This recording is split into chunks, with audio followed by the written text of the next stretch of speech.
Bienvenue à Partage et Prière. Je suis très content que vous soyez ici avec moi pour ce partage. Ces temps-ci, on entend beaucoup parler du retour du Seigneur ou des temps de la fin. Alors, lisons ensemble une parabole de Jésus qui est très actuelle pour nous, parce qu'elle adresse les temps que nous traversons maintenant. Dans Luc 19, versets 11 à 13, Jésus ajouta une parabole parce qu'il était près de Jérusalem et qu'on croyait que le règne de Dieu allait se manifester d'un instant à l'autre. Il dit donc, un homme de haute naissance s'en alla dans un pays lointain pour se faire investir de la royauté et revenir ensuite. Il appela 10 de ses serviteurs et leur donna 10 mines et leur dit, faites-les valoir jusqu'à ce que je revienne. Donc, le questionnement au sujet de la seconde venue, ce n'est pas nouveau. Déjà au temps de Jésus, il y avait des idées fausses. On croyait qu'à l'instant, le royaume de Dieu allait paraître. Et c'est dans ce contexte que Jésus nous donne cette parabole. Ici, Jésus se représente lui-même. Il devait partir pour un temps, être investi comme roi, avant de revenir. Il est allé au ciel pour y recevoir en propre un royaume de la part de Dieu, son Père. Concentrons-nous sur la mission confiée par l'homme noble à ses serviteurs. Au verset 13, il appela 10 de ses serviteurs et leur donna 10 mines. Et il leur dit, faites-les valoir jusqu'à ce que je revienne. Ici, chacun reçoit la même chose, une mine. C'est mina, qui veut dire 3 mois de salaire à peu près. Ils reçoivent une mine, 3 mois de salaire, avec une instruction. Et dans la Bible anglaise, au verset 13, ça nous dit « Occupy till I come ». Occupez-vous jusqu'à ce que je vienne. Avec ce que je vous donne, la mine, faites-la valoir, cette mine-là. Occupez-vous jusqu'à ce que je vienne. Et le point principal de cette parabole, c'est très clair. Ce que nous devons faire pendant l'absence du Seigneur jusqu'à son retour. C'est ça le message de cette parabole. Ça nous montre clairement l'intention de Jésus, notre Maître, jusqu'à son retour, son intention. Ça devrait influencer notre façon de penser et de vivre. Ça devrait influencer nos décisions et notre motivation et nos actions. C'est là la grande tâche de notre vie chrétienne. Et voici mon point ici, dans cette parabole. Quand j'ai lu ce texte-là, ça m'a vraiment fait réfléchir. Quand nous focusons sur la fin de quelque chose, on parle de la fin du monde, la fin des temps, le retour du Seigneur, la fin d'une vie comme on l'a connue. Alors, c'est facile qu'on puisse adopter une attitude plus passive dans un sens, parce qu'on arrive à la fin. Tout sera bientôt fini. Mais pensez à la différence entre une personne qui est en fin de vie comparée à un enfant. Comment les deux voient la vie, le futur, d'une façon entièrement opposée. La personne âgée n'a plus de rêve pour le futur. Elle se voit diminuer. Elle n'a plus de force. Elle n'a plus la capacité. Elle ne forme plus de projets de voyage, de débuter une compagnie, d'avoir des projets de ceci ou cela. Elle attend passivement son départ. Et moi, je vis cela avec ma maman de 96 ans. Et ça me fait beaucoup de peine de voir comment une femme si active dans sa vie, qui a fait tellement de belles choses, comment qu'elle est réduite maintenant. Et elle attend que le Seigneur vienne la chercher. Par ailleurs, avec mes petits-enfants, eux, ils rêvent. Ils veulent faire ceci, ils veulent faire cela. Un enfant rêve au futur. Il s'imagine des scénarios de futur. Il veut être un pompier, un joueur de hockey. Il veut être un YouTuber. Il veut faire des choses. Alors, quelle différence? J'ai fait une entrevue récemment qui m'a énormément encouragé. Je l'ai partagé lors de la capsule missionnaire de novembre. Si vous ne l'avez pas vue, alors une invitation à aller voir la capsule Mission des CCDM de novembre. Je voulais interroger Pasteur Martha sur le chaos, les grèves, les manifestations, tout le trouble qui se passe actuellement à Dhaka, au Bangladesh, et qui les limite dans leur ministère à cause de tous ces troubles. Au lieu de cela, elle me raconte qu'elle a participé à une conférence de l'Alliance évangélique mondiale en Turquie, là où les grands leaders évangéliques du monde, ceux qui dirigent des grandes organisations d'évangélisation, de mission, se sont réunis pour réfléchir et discuter sur ce que sera l'avenir de l'Évangile. Que sera le destin futur de l'Évangile? Wow, c'est bien mieux parler de ce sujet que de parler des troubles qui sévissent la ville, la capitale du Bangladesh. Vous posez-vous cette question personnellement, dans votre vie personnelle en tant que disciple du Seigneur? Quel sera le destin futur de l'Évangile en ce qui vous concerne? Quelle est votre participation? Quel est votre rôle dans le futur? Est-ce que votre façon de vivre contribue à ce que l'Évangile ait un futur? C'est quelque chose à réfléchir quand même. Et dans cette conférence internationale, ils ont parlé de leur vision, la vision de 2033. Pourquoi l'année 2033? Pourquoi ils ont parlé de l'année 2033? C'est parce que, si vous y pensez, ce sera l'année anniversaire de la naissance de l'Église. 2000 ans, parce qu'on pense que Jésus a commencé son ministère en l'an 33 de cette ère. Donc, en 2033, ça ferait exactement ou approximativement 2000 ans de la venue de Jésus, de la résurrection de Jésus et de l'effusion du Saint-Esprit. Imaginez, 2033, nous sommes en 2023. Là, on pense à une période future de 10 ans. Est-ce que vous avez une vision pour les 10 prochaines années en tant que chrétien? Un plan pour votre vie chrétienne, un plan pour votre vie de disciple, un plan dans votre rôle évangélique concernant le futur de l'Évangile pour les 10 prochaines années. Vous voyez, nous parlons beaucoup des temps de la fin. Mais ça ne veut pas dire qu'il faut attendre la fin d'une façon passive. Mais dans cette parabole, Jésus nous a dit que pendant ce temps qui approche de la fin, demeurez occupés jusqu'à ce que je revienne. Et il nous demande de continuer notre travail. Il dit, avec ce que je vous donne, le don qu'il nous donne, le don du salut, le don de la grâce, le don du Saint-Esprit. Occupez-vous jusqu'à ce que je vienne, jusqu'à mon retour, Jésus a dit. Alors, pendant que notre Maître est absent, ses serviteurs, c'est-à-dire vous et moi, nous avons à faire des affaires, d'utiliser les ressources que le Maître nous a données pour les faire grandir au maximum, investir dans notre vie, s'engager dans notre vie, servir avec zèle. Le service chrétien ici est comparé dans cette parabole à faire du commerce. Ceux qui veulent réussir en affaires doivent être très diligents et très attentifs à ce qu'ils font.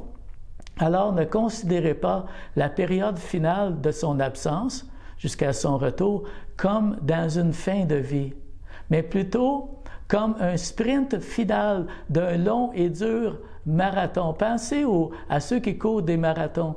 Ils arrivent, c'est dur de courir le marathon. Et là, j'ai voulu comprendre l'état des pensées des marathoniens.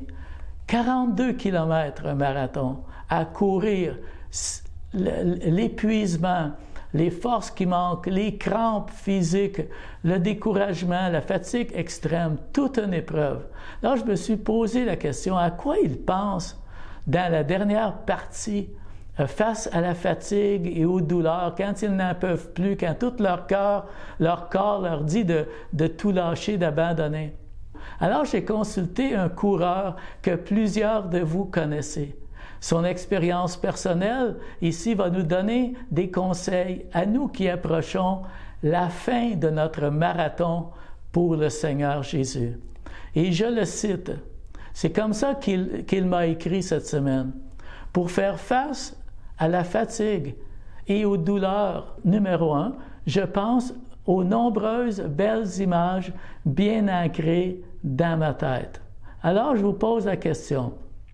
Quelles sont les belles images dans votre vie chrétienne, ce que vous avez appris depuis que vous êtes chrétien, qui vont vous exciter, vous ramener dans les temps difficiles quand ça ne va pas physiquement ou mentalement ou émotivement, qui vont vous aider à vous rendre jusqu'au bout? Quelles sont ces belles images? Deuxièmement, il écrit « Sinon, j'utilise l'aspiration d'un camarade ou de la foule. » Alors ici, je vois l'importance d'une communauté d'encourageurs autour de vous, qui vous propulsent à faire de votre mieux, qui crient et qui vous encouragent à grandir, qui vont faire ressortir le meilleur en vous. Entourez-vous de gens dans une communauté chrétienne, des chrétiens solides qui sont zélés et qui ont du courage et qui ont du zèle pour Dieu. Et marchez de pair avec eux. Ils vont vous encourager dans les temps où vous allez en avoir besoin. Troisièmement, il faut dire que les derniers kilomètres sont plus mentales que physiques.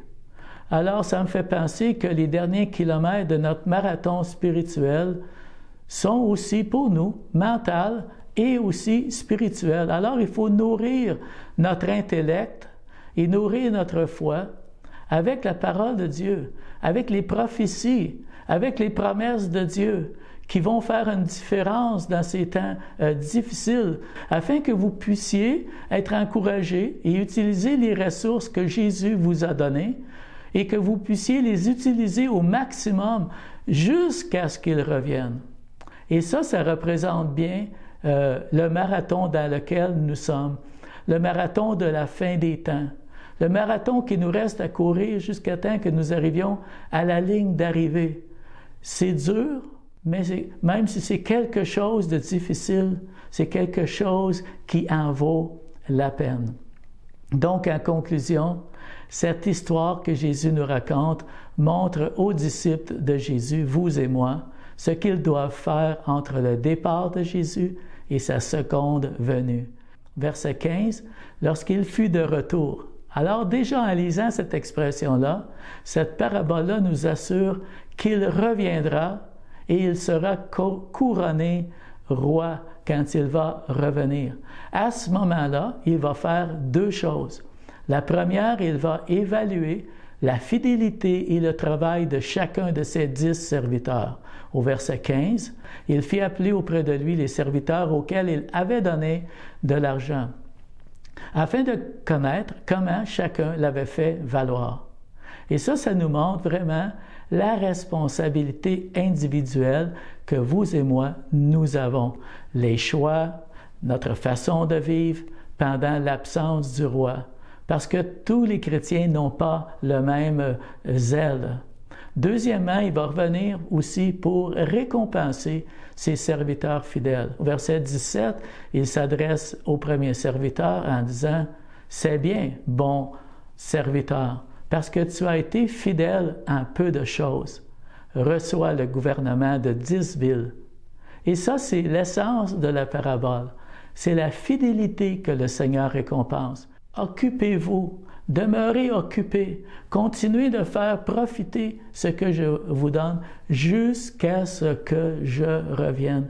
Donc, maintenant, quand vous allez entendre parler de la fin des temps, ne pensez pas à la fin telle une fin de vie, mais pensez-y plutôt comme le marathon à remporter, le marathon. Et ce n'est pas l'ordre dans lequel vous finissez le marathon qui compte, que vous soyez parmi les premiers ou les derniers.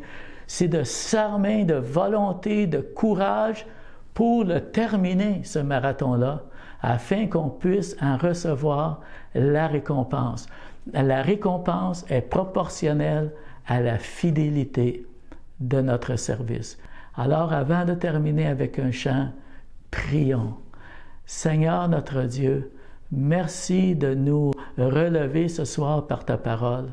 Aide-nous par la force du Saint-Esprit à nous armer. Renouvelle nos forces, renouvelle notre vision, renouvelle notre courage afin qu'on puisse t'honorer, afin qu'on puisse faire grandir le royaume de Dieu là où nous sommes, Seigneur, comme un marathonien. Dans le nom de Jésus, nous prions. Amen. Et soyez bénis, soyez fortifiés, vivons comme des vrais disciples du Seigneur. À la prochaine. Que Dieu vous bénisse.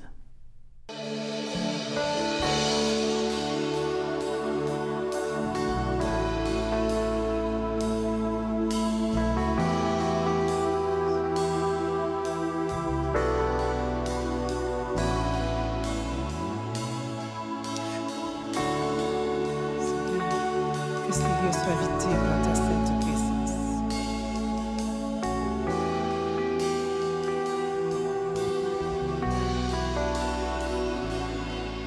Que ces lieux soient visités par ta sainte présence. Que ces lieux soient balayés par l'action de ton esprit. Lève-toi de ton saint lieu et descends au milieu de nous. Pose tes langues de feu, verse ton onction sur nous. Que ces lieux soient visités par ta sainte présence. Que ces lieux soient balayés par le vent de ton esprit. Lève-toi de ton saint lieu et descends au milieu de nous. Pose sur nous tes langues de feu. Verse ton onction sur nous. Que ces lieux soient visités par ta sainte présence. Que toute ombre soit chassée par ta lumière éclairée. En ta main, tiens-nous cachés. Garde-nous au creux du rocher. Lorsque tu passeras parmi nous, que ta bonté soit proclamée. Que ces lieux soient visités par ta sainte présence. Que ces lieux soient les témoins de l'action de ton esprit dans ta gloire. Viens maintenant, unis-nous en cet instant. Que ta vie jaillisse en abondance. Nous allons voir ta puissance. Saint-Esprit, tu es Dieu au milieu de nous. Tu reçois même adoration que le Père, le